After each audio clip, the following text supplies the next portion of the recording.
উজানের ঢল ও বৃষ্টি অব্যাহত থাকায় সুনামগঞ্জ ও সিলেটে বন্যা পরিস্থিতির অবনতি হয়েছে। সিলেটের সীমান্তবর্তী ৩টি সহ ৫ উপজেলায় ১.৫ লক্ষাধিক মানুষ পানিবন্দী। এছাড়া সুনামগঞ্জে ১০ উপজেলার ২ লাখ মানুষ দুর্ভোগে পড়েছে। পরিস্থিতির আরও অবনতির আশঙ্কায় অনেকে ছুটছেন আশ্রয়কেন্দ্রে।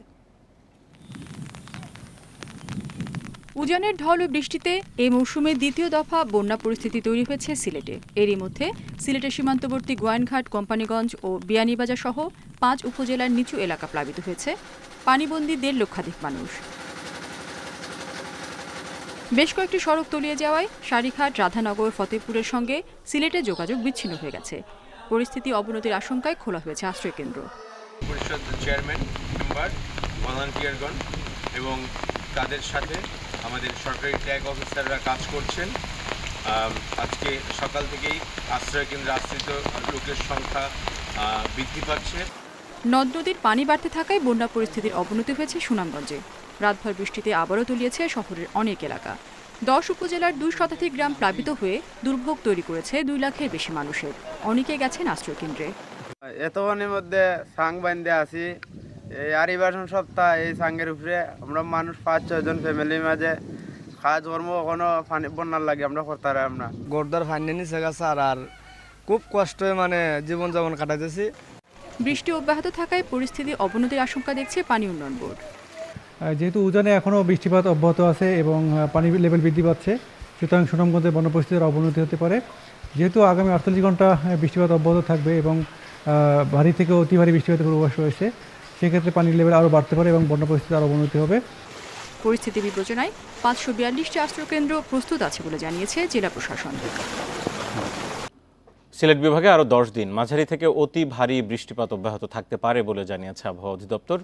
এতে ওই অঞ্চলে বন্যা পরিস্থিতির অবনতির সংখ্যা জানিয়েছে বন্যা পূর্বাভাস ও সতর্কীকরণ কেন্দ্র। এছাড়া তিস্তা ব্রহ্মপুত্রের পানিও আগামী কয়েকদিন বাড়বে। এতে রংপুর, কুড়িগ্রাম সহ বিস্তীর্ণ অঞ্চল পড়তে পারে বন্যার কবলে। সিলেট অঞ্চলে মঙ্গলবার পর্যন্ত টানা ১০ দিন ধরে থেমে থেমে বৃষ্টি হচ্ছে। সাথে যোগ হয়েছে উজানের ঢল। ফলে হু হু করে বাড়ছে সুরমা কুশিয়ারার পানি। প্লাবিত হয়েছে সুনামগঞ্জ, সিলেটের কয়েকশো গ্রাম। আরও ১০ দিন ভারী থেকে অতি ভারী বৃষ্টির পূর্বাভাস দিয়েছে আবহাওয়া অফিস। মেঘালয়, আসাম, ত্রিপুরা, নাগাল্যান্ড, অরুণাচল এইসব জায়গায় ভারী বৃষ্টি হচ্ছে। সুতরাং ট্রান্স বাউন্ডারি রেইনফল পাহাড়ি ঢল আকারে বাংলাদেশের অভ্যন্তরে প্রবেশ করছে। পাশাপাশি অভ্যন্তরীণভাবে সিলেট, ময়মনসিংহ এবং রংপুরেও ব্যাপক বৃষ্টিপাত হচ্ছে। সিলেট ছাড়াও রংপুর ও ময়মনসিংহ বিভাগে শুক্রবার পর্যন্ত ভারী বৃষ্টি হতে পারে। তিস্তা ব্রহ্মপুত্রের পানিও বিপদসীমা পার করতে পারে যে কোনো সময়। রংপুর, নীলফামারী, কুড়িগ্রাম ও গাইবান্ধায় ১ সপ্তাহের মধ্যে বন্যার সংখ্যা বন্যা পূর্বাভাস ও সতর্কীকরণ কেন্দ্রের। বর্তমানে যে সকল অঞ্চলে পানি বিপদসীমার উপর দিয়ে প্রবাহিত হচ্ছে, সেই সকল অঞ্চলের সংলগ্ন নিম্নাঞ্চলে বন্যা পরিস্থিতির আরও কিছুটা অবনতি ঘটার সম্ভাবনা রয়েছে। দেশের উত্তরাঞ্চলেও প্রধান নদ-নদীর পানি বৃদ্ধি পাচ্ছে, তবে সেখানে পানি বিপদসীমার নিচে অবস্থান করছে। তবে আগামী ৭২ ঘন্টায় দেশের উত্তরাঞ্চলের তৎসংলগ্ন উজানেও মাঝারি থেকে ভারী বৃষ্টিপাত ঘটার সম্ভাবনা রয়েছে। এর ফলে উত্তরাঞ্চলে তিস্তা, ধরলা, দুধকুমার, ব্রহ্মপুত্র ইত্যাদি নদ-নদীগুলোর পানি বৃদ্ধিও অব্যাহত থাকতে পারে। বছরের এই সময়ে বন্যা অস্বাভাবিক কিংবা আকস্মিক নয়। ভৌগোলিক কারণে বর্ষার আগেও মাঝামাঝি সময়ে বন্যা হওয়া স্বাভাবিক, বলছে বন্যা পূর্বাভাস ও সতর্কীকরণ কেন্দ্র। ঈদের দ্বিতীয় দিন মঙ্গলবার রাজধানীর অন্যতম বিনোদন কেন্দ্র মিরপুরের চিড়িয়াখানায় লাখো মানুষের উপচে পড়া ভিড়। সপরিবারে বিচিত্র পশু পাখি দেখে ঈদের আনন্দ উপভোগ করেন দর্শনার্থীরা। চিড়িয়াখানা কর্তৃপক্ষ বলছে এবছরও কাঙ্ক্ষিত দর্শনার্থীর ভিড় দেখা গেছে। রাজধানীর বিনোদন কেন্দ্রগুলোর মধ্যে অন্যতম মিরপুরের জাতীয় চিড়িয়াখানা। নগরবাসী পরিবার ও শিশুদের নিয়ে বিনোদনের অন্যতম স্থান এটি। সন্ধ্যা ৬টা পর্যন্ত চিড়িয়াখানা খোলা রয়েছে, তবে সকালে ৯টায় চিড়িয়াখানা খোলার অনেক আগে থেকেই ভিড় জমে দর্শনার্থীর। ২ শিশু সন্তানকে নিয়ে নারায়ণগঞ্জ থেকে সকাল ১১টার দিকে ঘুরতে আসেন মোহাম্মদ আলামিন। পশু পাখি দেখে ঈদের আনন্দ উপভোগ করছেন তারা। পূর্বে আসা হয় না, এখন বাচ্চারা আসার জন্য খুব আগ্রহী ছিল। এখন ওদেরকে নিয়ে আসছি, ওরা বাঘ, ভাল্লুক ইত্যাদি আরও অনেক কিছু দেখেছে, ওরা অনেক খুশি। সকাল থেকে চিড়িয়াখানা ঘুরতে আসা দর্শনার্থীর সংখ্যা দুপুরের মধ্যেই কানায় কানায় পূর্ণ হয়ে যায়। আগত দর্শনার্থীর একটি বড় অংশ শিশু কিশোর, যারা এসেছে অভিভাবকের সঙ্গে। আমি চিড়িয়াখানায় এসে বাঘ, ভাল্লুক, সিংহ, ময়ূর দেখেছি আর পাখি দেখেছি। গতকালকে ঈদের পর আজকে আমার ফ্যামিলির সবাই নিয়ে চিড়িয়াখানা ঘুরতে আসছি। তো আমার বাচ্চারা ফার্স্ট টাইম নিয়ে আসলাম আমাকে এই জায়গায়। নাতি খুব খুশি, এই বাঘ হরিণ দেখে এগুলা খুব আনন্দ। বই পুস্তকে দেখে বা চিড়িয়াখানা, কিন্তু বাস্তব দেখে নাই, তাই বাচ্চা কাচ্চা নিয়ে আসছি আর কি। চিড়িয়াখানা কর্তৃপক্ষ জানিয়েছে প্রচণ্ড গরমে প্রাণীদের সুস্থ রাখতে টিকা দেয়া সহ বিভিন্ন উদ্যোগ নেওয়া হয়েছে। দর্শনার্থীদের ভোগান্তি এড়াতে খোলা হয়েছে বাড়তি টিকিট কাউন্টার। ঈদের মৌসুমে এখানে দর্শনার্থীর সংখ্যা অনেক গুণ বৃদ্ধি পায়, এই বছরও তার ব্যতিক্রম নয়। আমরা এবছর আশা করছি দর্শনার্থীর সংখ্যা আজকের দিনে 1 লাখ ছাড়িয়ে যাবে। চিড়িয়াখানায় রয়েছে বিভিন্ন দেশ বিদেশের 137 প্রজাতির 3400 পশু পাখি। Mahmudul Hasan, independent news, Dhaka. ঈদের ছুটিতে বিনোদন কেন্দ্রগুলোতে জনসমাগম বেড়েছে, খোলা জায়গায় ঘুরে বেড়াচ্ছেন মানুষ। এ নিয়ে আরও জানাতে রাজধানী এবং চট্টগ্রাম থেকে যোগ দিয়েছেন সহকর্মীরা। শুরুতেই রাজধানীর আগারগাঁ থেকে যোগ দিয়েছেন সহকর্মী জাহানারা পারভিন। একটু জানতে চাই যে ঈদ পাথরের শহরে আমরা জানি যে সবাই একটু খোলা জায়গা খোঁজে ঘুরবার জন্য এবং আনন্দের জন্য। রাজধানীবাসী কিভাবে ঈদ উদযাপন করছে, বাড়তি কোনো আয়োজন দেখছেন কিনা আপনি যেখানে আছেন? আমি আগারগাঁওয়ে আছি, নির্বাচন কমিশন অফিসের সামনে। এখানে বিকেল থেকেই অনেক মানুষের ভিড় জমেছে। তারা পরিবারের সদস্যদের নিয়ে এসছেন এবং সপরিবারে এসছেন, তারা শিশুদের নিয়ে এসছেন। এখানে শিশুদের জন্য কিছু রাইডের ব্যবস্থা রয়েছে, এখানে নৌকা রয়েছে, আমি একটু দেখিয়ে দেই। বেশ 3টি রাইড আমি দেখতে পাচ্ছি, নৌকা রয়েছে, নাগরদোলা রয়েছে। এই রাইডগুলোতে শিশুরা চড়ছেন, শিশুদের সঙ্গে তাদের বাবা মারাও কিন্তু চড়ছেন এবং ঈদের তারা এক ধরনের বলতে পারেন যে বিকেল থেকে এই 3টা রাইডকে কেন্দ্র করে এখানে এক ধরনের ঈদের ছুটি উপভোগ করছেন দর্শনার্থীরা। পাশাপাশি এই রোডের আশেপাশে বেশ কিছু দোকানপাট বসেছে, খাবার দোকান, ফুটপাতে বিভিন্ন রকম তারা ঘুরে বেড়াচ্ছেন এবং এই যে সড়কগুলো নির্বাচন কমিশনের আশেপাশের পুরো এলাকাটা আগারগাঁয়ে দেখতে পাচ্ছে ছড়ানো ছিটানো। অনেক বেশি সংখ্যক মানুষ বিকেল থেকে ঘুরতে এসছেন এবং তারা বলছেন যেহেতু এক ধরনের ঢাকা শহরে ঘোরাঘুরির জায়গাটা কম বা খোলা আকাশের নিচে তারা অন্য সময় পান না, সেই জন্য তারা এই ঈদের পরদিনের বিকেলটাকে বেছে নিয়েছেন এবং খুব নির্বিঘ্নে। আমরা সংসদ ভবনেও সামনেও দেখেছি, সেখানেও ঘোড়ার গাড়িতে মানুষ চড়ছে শিশুদের নিয়ে, পরিবারের সদস্যদের নিয়ে, সেখানেও তারা বিকেলটা উদযাপন করেছে। এবং এখন আগারগাঁওয়ে অনেকক্ষণ ধরেই আছি, দেখতে পাচ্ছি যে ঈদের অবসরটা, ঈদের পরদিনের বিকেল, সেই অবসরটা এখানে কাটাতে এসছেন। আজকে গতকালের চেয়ে গরম কিছুটা বেশি, কিন্তু এই গরম মানুষের আনন্দ উদযাপনে বাধা হয়ে দাঁড়াচ্ছে বলে মনে হচ্ছে না। সবাই নির্বিঘ্নে ঈদের ছুটির অবসর কাটাচ্ছেন। সিমি পারভিন, আপনি থাকুন আমাদের সাথে। এবার চলে যেতে চাই চট্টগ্রামে, সেখান থেকে যোগ দিয়েছেন সহকর্মী অনুপম শীল। অনুপম, চট্টগ্রামে কিভাবে ঈদের আনন্দ উদযাপন করছেন আর সবাই এবং বিনোদন কেন্দ্রগুলোতে আপনি ভিড় কেমন দেখেছেন? আমি এখন চট্টগ্রাম চিড়িয়াখানা এলাকায় আছি এবং 1 ঘন্টা আগে চিড়িয়াখানার যে দর্শনার্থীদের বের করে দেওয়া হয়েছে, একটু আগেও এখানে প্রচুর ভিড় ছিল। এই মুহূর্তে আসলে সব দর্শনার্থী আস্তে আস্তে বাড়ির পথ ধরেছে। শুধুমাত্র এই জায়গাটি নয়, এটি ছাড়াও চট্টগ্রামের আরও যে খোলা জায়গাগুলো আছে, বিশেষ করে পতেঙ্গা সমুদ্র সৈকত, এছাড়াও সিআরবি এবং এর বাইরে আমরা যদি বলি যে চট্টগ্রামের লিংক রোড এলাকা, এই এলাকাগুলোতেও কিন্তু প্রচুর মানুষ তারা এই ঈদের আনন্দ উপভোগের জন্য পরিবার পরিজন নিয়ে তারা বের হয়েছে। আমরা এছাড়াও চট্টগ্রামের ফয়েজবেগ, এই আমরা যে জায়গাটিতে আছি পাশেই কনকর্ডের অ্যামিউজমেন্ট পার্ক রয়েছে, সেখানেও কিন্তু প্রচুর মানুষ তারা ঈদের আনন্দ উপভোগ করার জন্য আত্মীয় স্বজন নিয়ে ভিড় করছেন। সকলেই আসলে যেটি বলছেন যে এই ধরনের ছুটি আসলে পাওয়া যায় না এবং এই ছুটির দিনগুলোতে আসলে পরিবার পরিজন নিয়ে একটু সময় কাটানো, পাশাপাশি ঈদ আনন্দ উপভোগ করা। আবার অনেকে আছেন যারা মূলত ঈদের এই বন্ধে যারা এই অর্থাৎ শহর থেকে গ্রামে যেতে পারেননি, তারাও আসলে এখানে এই বিভিন্ন বিনোদন কেন্দ্রগুলোতে হাজির হয়েছেন। আর চট্টগ্রামে যেহেতু প্রাতিষ্ঠানিক বিনোদন কেন্দ্রের সংখ্যা আসলে ঢাকার মতো নেই, বেশ খানিকটা কম, সেহেতু আমরা দেখছি যে এইখানে আসলে মানে এই ছোটখাটো যে জায়গাগুলো আছে সেখানেই আসলে সাধারণ মানুষের ভিড় রয়েছে। তবে চট্টগ্রামের অনেক মানুষ আজকে ঈদের দ্বিতীয় দিন 3 পার্বত্য জেলার বিভিন্ন জায়গায় ঘুরতে গিয়েছে, কক্সবাজারে ঘুরতে গিয়েছে। সকাল থেকে আমরা কিন্তু বিভিন্ন বাস স্ট্যান্ড এবং রাস্তাগুলোতে কিন্তু এই মানুষগুলোর ভিড় আমরা দেখেছি। ঈদ উদযাপনের খবর জানাচ্ছিলেন আমাদের সহকর্মীরা। এবার কোরবানি করা ছাগল ও বকরির চামড়া বিক্রি হচ্ছে মাত্র 10 টাকায়। সরকার নির্ধারিত দামে চামড়া বিক্রি করতে না পারায় ক্ষুব্ধ মৌসুমী ব্যবসায়ীরা। আড়তদাররা বলছেন আন্তর্জাতিকভাবে ছাগলের চামড়ার চাহিদা না থাকায় দাম কমছে। এদিকে রাজধানীর পোস্তায় ঈদের দ্বিতীয় দিনে তেমন বেচাকেনা নেই। গত বছরের চেয়ে লবণযুক্ত ছাগলের চামড়ার দাম সরকার এবার 2 টাকা বাড়িয়ে নির্ধারণ করে 20 থেকে 25 টাকা। কয়েক বছর আগেও ছাগলের চামড়া বিক্রি হয়েছে 30 থেকে 50 টাকায়। একটি ছাগলের যদি 5 থেকে 6 বর্গফুট চামড়া হয়, লবণ দেওয়ার পর দাম পাওয়ার কথা 100 থেকে 150 টাকা। অথচ এবার ছাগলের চামড়া বিক্রি হচ্ছে মাত্র 10 টাকায়। 2টা খাসির চামড়া 20 টাকায় বেচছি, মানে 10 টাকা করে পিস। মানে আমাদের রিস্ক বাড়াই হয় নাই। সরকারি যে রেট দিয়ে দিছে ওই সরকারি রেট হিসেবেও তারা কিনতেছে না, তাদের মন গড়া মতো তারা কিনতেছে। 250 টাকার মাল এখন 5 টাকা 10 টাকা কিনি। লবণ নিলে 35 টাকা পড়ে, বিক্রি আছে 45 টাকা।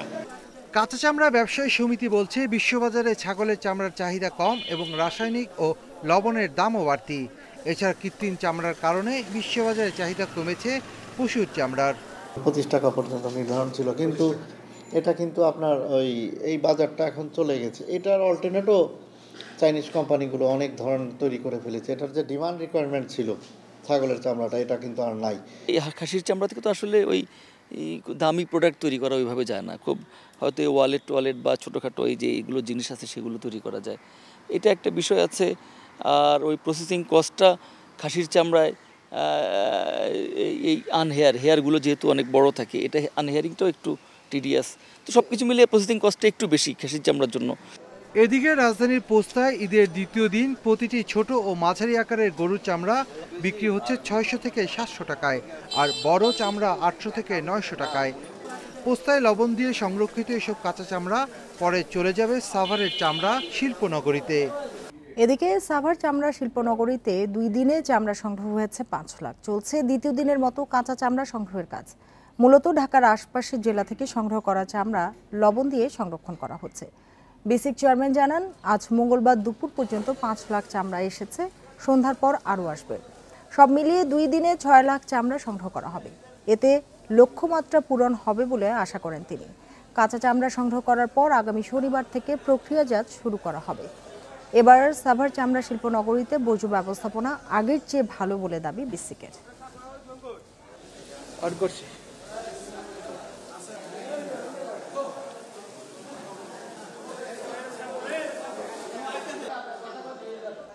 সাবেক ডিএমপি কমিশনার আসাদুজ্জামান মিয়ার বিরুদ্ধে ওঠা অভিযোগ নিয়ে তদন্তের আগে মন্তব্য সমীচীন নয় বলে মনে করেন আওয়ামী লীগের সাধারণ সম্পাদক ওবায়দুল কাদের। তবে দুর্নীতির বিরুদ্ধে সরকারের জিরো টলারেন্স নীতির কথা আবারও সামনে আনেন তিনি।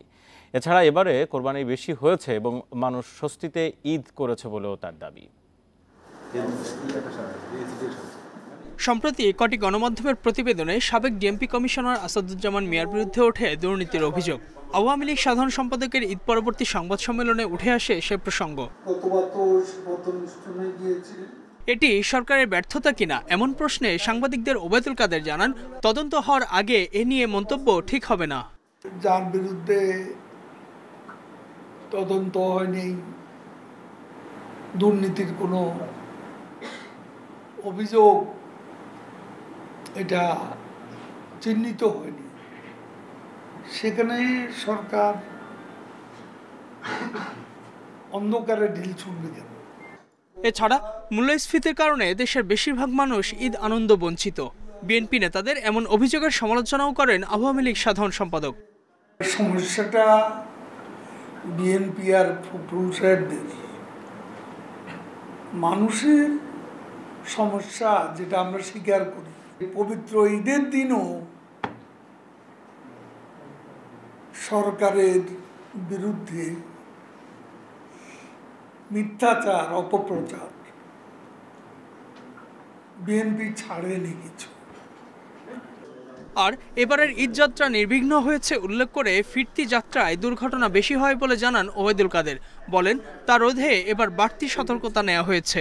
ফিরতি যাত্রা বেশি, তো এবার একটু মনোযোগ আছে। রাজধানীর শেরেবাংলা নগরী ঈদের রাতে দুর্ঘটনায় মারা যায় দুই বন্ধু রেজা রাব্বি ও মোহাম্মদ রাসেল। পুলিশ জানায় ফাঁকা ঢাকায় বেপরোয়া গতিতে গাড়ি চালানোয় এ দুর্ঘটনা ঘটে। তদন্তে বেরিয়ে আসে গাড়িটি চালাচ্ছিলেন সাবেক এক পুলিশ কর্মকর্তার ছেলে আহসানুল হক রাতুল। সে জানায় গাড়িটি তার বাবা আহসানুল্লাহ হকের, তবে বিআরটি এর তথ্য বলছে ভিন্ন কথা। দুমড়ে মুচড়ে যাওয়া গাড়িটিতে ছেলে রাব্বির শেষ চিহ্ন খুঁজছেন সেলিম রেজা। দুর্ঘটনার সময় ড্রাইভিং সিটে ছিলেন রাতুল আর তার পাশে বসেছিলেন রাব্বি। ঈদের রাতে শেরেবাংলা নগরে বেপরোয়া গতিতে একটি গাছে ধাক্কা দেয় গাড়িটি। ছেলের সাথে শেষ কথাতেও তাড়াতাড়ি বাসায় ফিরতে বলেছিলেন, কিন্তু রাব্বি আর ঘরে ফেরেনি। দুর্ঘটনাস্থলে মারা যায় মোহাম্মদ রাসেলও। বলে যে আমি আসছি, আমরা রাস্তাঘাট ফাঁকা, তুমি তাড়াতাড়ি বাসায় চলে এসো। আমি তাড়াতাড়ি চলে আসবো, এই আর কি। এই আমার শেষ কথা। পরে মোবাইল দিছি, মোবাইল বন্ধ। ঢাকা মেডিকেলে যাই আমার বাবার লাশ পাইছি। আমার বাবার সাথে আমি দেখা করতে পারি না। আহত রাতুল এখন হাসপাতালে চিকিৎসা নিচ্ছেন। পাশের বেডে আছেন সাগর আর ঢাকা মেডিকেলে ভর্তি বিপ্লব। জানা গেছে গাড়িটি রাতুলের বাবা সাবেক পুলিশ কর্মকর্তা আহসানুল্লাহ হকের, তবে বিআরটি এর নথিতে গাড়িটি অন্য নামে নিবন্ধিত। ঈদের রাতে ঘুরতে বেরিয়েছিলেন 5 বন্ধু, যাদের বয়স 27 থেকে 31 বছরের মধ্যে। এদের মধ্যে 4 জন ব্যবসায়ী, 1 জন চাকরিজীবী। আল আমিন হক অহন, ইন্ডিপেন্ডেন্ট নিউজ, ঢাকা। বগুড়ায় সাবেক কাউন্সিলরের গাড়ির সাথে মোটরসাইকেলের ধাক্কা লাগা নিয়ে কথা কাটাকাটির জেরে 2 তরুণকে হত্যার ঘটনা ঘটেছে। এ ঘটনায় আহত 1 জন হাসপাতালে ভর্তি। সোমবার রাতে শহরের নিশিন্দারা এলাকায় এই ঘটনা ঘটে। হত্যার ঘটনায় এখনও মামলা হয়নি। সোমবার রাতে নোমান আহমেদ ও মোহাম্মদ রুমন নামে 2 তরুণ মোটরসাইকেলে বাড়ি ফিরছিলেন। পথে সাবেক কাউন্সিলর সৈয়দ সার্জিল আহমেদ টিপুর গাড়ির সাথে মোটরসাইকেলের ধাক্কা লাগে। এই নিয়ে কথা কাটাকাটি হয় 2 পক্ষের। স্বজনদের দাবি, রাত 12টার দিকে নোমান ও রুমনকে বাড়ি থেকে ডেকে নিয়ে যায় সাবেক কাউন্সিলর সৈয়দ সার্জিল আহমেদ টিপু, তার ভাই জেলা মোটর শ্রমিক ইউনিয়নের সাধারণ সম্পাদক কবির আহমেদ মিঠু ও বর্তমান কাউন্সিলর শাহ মোহাম্মদ মেহেদি হাসান। আপনার হলো যে কমিশনার, সাবেক কমিশনার হলো যে টিপু, তারপরে হলো যে মোটর শ্রমিকের হলো যে মিঠু, আর ছোট ভাই মনি, তারপরে আর একটা ভাই আছে, ওর নামটা আমার খেয়াল হচ্ছে না। এরা সবাই দল বললে 20-30 জন মিলে একবারে চলে আসছে। পরে নিষিদ্ধধারার চকপাড়ার একটি গলিতে নিয়ে নোমান ও রুমনকে কুপিয়ে ও গুলি করে তারা পালিয়ে যায় বলে জানান স্বজনরা।